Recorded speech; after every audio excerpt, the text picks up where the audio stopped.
Welcome to My Utmost for His Highest for January 31st. Do you see your calling? Let's look at Romans 1 verse 1. Romans 1 says, Paul, a bondservant of Jesus Christ, called to be an apostle and set apart for the gospel of God. Do you see your calling? Our calling is not primarily to be holy men and women, but to be proclaimers of the gospel of God.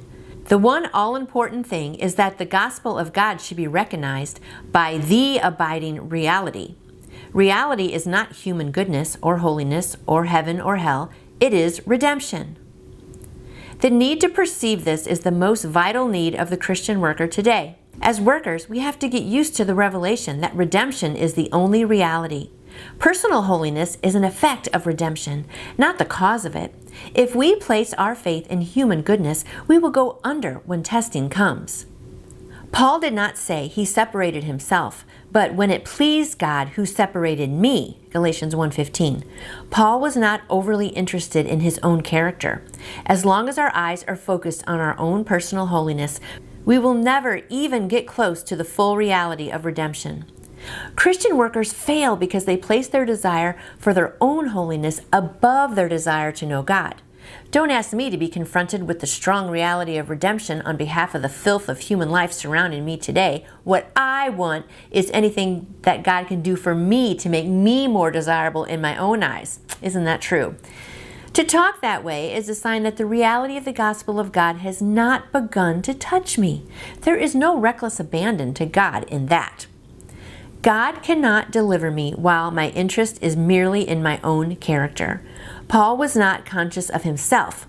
He was recklessly abandoned, totally surrendered, and separated by God for one purpose, to proclaim the gospel of God. See Romans 9 verse 3.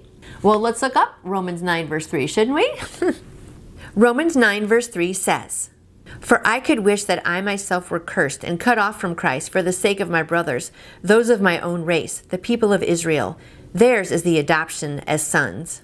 So it's important to really see our calling, right? I mean, He has called each one of us to do something. Maybe you work in a daycare, or maybe you're a mom or a dad with little ones, and you just think, what is this all about? How is this my calling? But at this point in time, that's what your calling is, to take care of those little ones and to teach them about Jesus.